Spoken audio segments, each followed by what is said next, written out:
Доброе утро.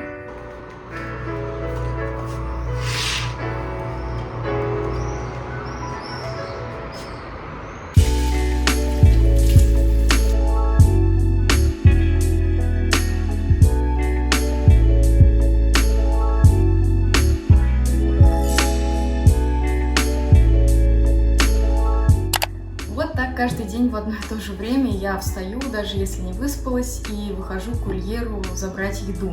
Мы заказали доставку полного рациона на месяц, и каждое утро нам привозят свежую еду на весь день. Давайте посмотрим сейчас, что у нас тут сегодня, потом я расскажу, как это работает, для кого это работает, и пройдусь по плюсам и минусам.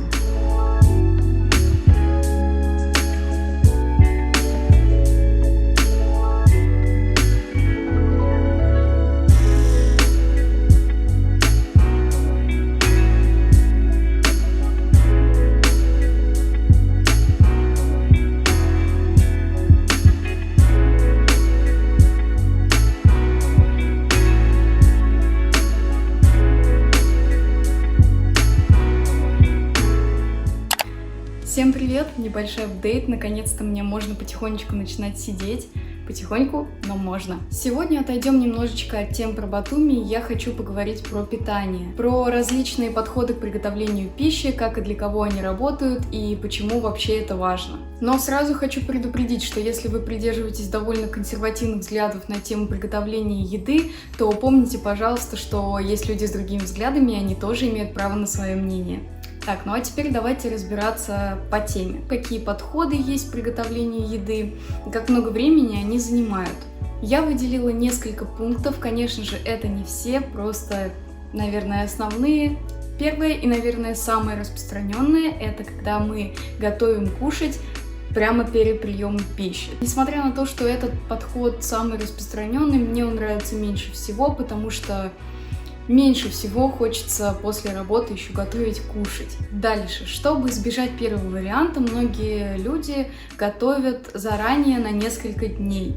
То есть, например, в воскресенье готовят на ближайшие 3 дня еду. Но здесь тоже есть проблема в том, что где-нибудь в среду или в четверг, скорее всего в среду, придется готовить на вторую половину недели. Чтобы избежать первых 2 вариантов, некоторые люди идут еще дальше, и они вообще раз в месяц или в несколько недель делают полноценную заготовку полуфабрикатов своими руками, и просто это замораживают.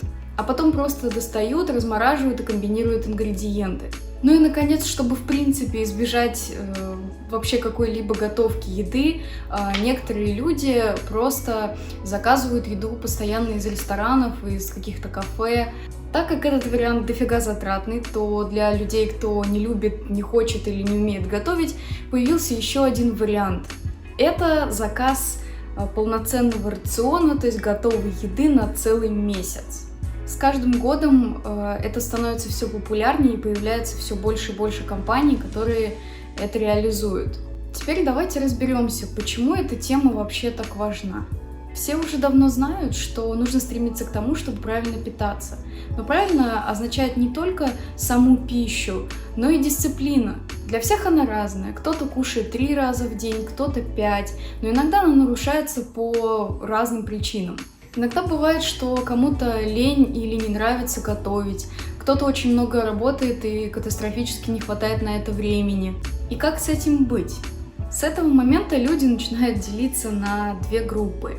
Первые – это те, кому нравится готовить, или же они придерживаются принципа, что все сама или сам. Здесь же можно попробовать готовить сразу на несколько дней вперед или вообще делать заготовки на месяц в один из выходных дней.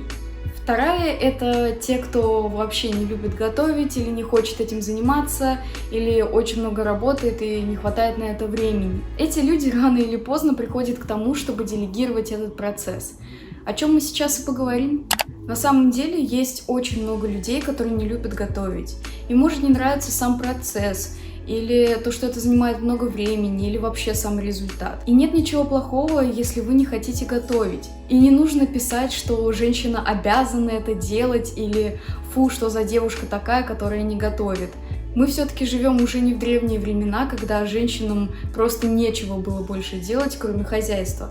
А сейчас, поверьте, и без домашних дел есть чем заняться. Так вот, я все это веду к тому, что не нужно заниматься тем, что не нравится.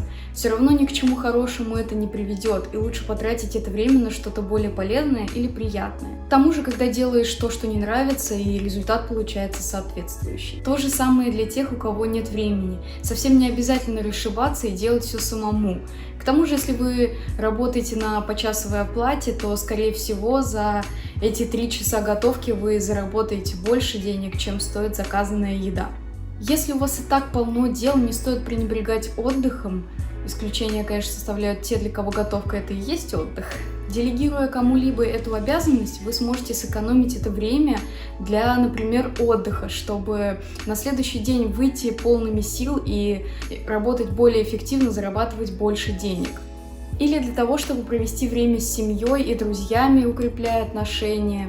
Или же для хобби, от которого вы будете кайфовать, и, возможно, со временем оно перерастет в бизнес, и вы будете зарабатывать на том, от чего кайфуете. Или для проекта, который вы давно мечтали воплотить в жизнь, который тоже впоследствии сможет приносить вам деньги. Или вообще можно наконец заняться своим здоровьем, сходить к зубному, который вы так долго откладывали, или сходить узнать, почему у вас болит спина, ведь у вас может быть грыжа, о которой вы даже не подозревали. Или же побаловать себя походами в спа, на массаж, или вообще записаться в фитнес-центр, ходить туда каждый день, купаться в бассейне, или заняться каким-нибудь крутым видом спорта, теннисом, например, и постоянно выбрасывать туда свою негативную энергию. Так много всего, согласитесь? А ведь это все становится доступным просто если освободить вечером пару часов. Наверное, кто-то сейчас стопудово хочет сказать: «Ой, да ты же работаешь удаленно, у тебя столько времени, ты все время дома». На самом деле это большое заблуждение. По статистике, удаленщики работают куда больше, чем офисные ребята. Так как дома можно легко увлечься и не заметить, как наступила ночь, или ты профукал обеденное время, например, или завтра какой-нибудь очень важный релиз, и ты хочешь, чтобы все было по красоте, поэтому сидишь полночи. Когда такие ситуации случаются, некогда даже подумать о еде, не то чтобы ее приготовить. Когда мы жили в Сочи, я пыталась делать свои полуфабрикаты. Например, мы покупали рыбу, в один вечер ее разделывали, разрезали на стейки, каждый стейк упаковывали в отдельный мешочек и все это складывали в морозилку. Когда приходило время обеда, я просто достаю 2 стейка, прямо замороженные выкладываю на противень, посыпаю специями, лимончиком, и через 30 минут, вуаля, обед готов. Духовка готовит сама, ничего делать толком не нужно. Ну, почти, еще там гарнир надо приготовить, но это можно сделать тоже заранее. Так мы жили почти полгода, после чего поняли, что начинает со временем надоедать отсутствие разнообразия. Начинает хотеться фастфудов, манит рестораны своими разнообразными блюдами. Сразу скажу, что готовить мне нравится, но даже то, что я делала уже много раз, занимает у меня очень много времени, не знаю почему. И меня бесит, что, например, на приготовление ужина мне нужно закладывать целых 3 часа. Учитывая, что в сутки мне нужно 8 часов работать, еще 8 часов спать, и если мы к этому прибавим 2 часа на приготовление обеда и еще часа 3 на приготовление ужина, то когда жить-то? И вот все это привело нас к тому, что мы решили попробовать делегировать готовку. Здесь в Батуми наша коллега подсказала нам кафе, где можно заказать еду на месяц. Как это вообще работает? Это своего рода подписка. Да, подписка на еду. Ты платишь за месяц, и каждый день тебе привозят свежую готовую еду на весь день, в зависимости от того, какой план ты выбрал. И, конечно, у всех есть пробный день и заморозка. Чаще всего это не просто какая-то еда, это здоровая пища, рассчитанная по калориям в зависимости от вашей дневной нормы или от цели набора или сброса веса. Можно заказывать 3 приема пищи в день, можно только обед и ужин, но самое популярное это 5 сбалансированных приемов пищи. В разных городах разные компании предлагают уйму всяких опций и планов. Это может быть высокопротеиновое меню для спортсменов, или безлактозное, безглютеновое для аллергиков, ну или просто кто это не ест. Это может быть меню по различным системам питания, типа веганство, сыроедение или кето-питание и так далее. Также некоторые предлагают прямо вам самим из набора блюд выбрать и составить собственное меню. Сейчас уже подходит к концу наш месяц такой подписки, и на основе своего опыта хочу выделить плюсы и минусы. Итак, плюсы. Ты не тратишь время на готовку. Как я уже сказала, это огромная инвестиция в свое время. Разнообразие блюд и продуктов, которые, скорее всего, сам бы ты не приготовил.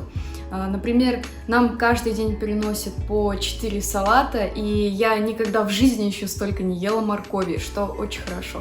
Не нужно думать, что приготовить каждый день. Для многих это очень большая проблема. Например, моя мама каждый день ходит и спрашивает у всех, что сегодня приготовить. Здоровая пища. Возможность привести свое здоровье в порядок. Вкусная еда – спасение для тех, кто не умеет готовить. Можно наслаждаться едой, наконец-то, не только в ресторанах. Сбалансированное питание. За вас посчитают не только калории, но и белки, жиры, углеводы, не забудут про клетчатку и про полезные перекусы в течение дня. Нет шанса на переедание, возможность похудеть, прийти в форму или поддерживать ее. Сокращение расходов для шопоголиков. Если вы, приходя в супермаркет, скупаете все нужное и ненужное, еще падки на скидки, выходите оттуда с огромным чеком, а потом все это портится или просто складируется и копится годами, то этот вариант отлично сэкономит вам деньги, так как в супермаркет ходить не придется вообще, разве что только за бытовой химией. У нас это именно так и произошло. Несмотря на стоимость подписки, расходы значительно уменьшились и количество испорченной еды тоже. Теперь минусы. Там, где ты не выбираешь блюдо, приходится есть то, что тебе принесли сегодня, независимо от твоего настроения и хотелок. Но это все не критично, если еда вкусная. Если нет возможности корректировать меню, а из того, что тебе принесли сегодня, ты что-то не любишь, то, И, кстати, с аллергией то же самое. Так что выбирайте компании, где есть такая возможность или где вам просто пойдут навстречу.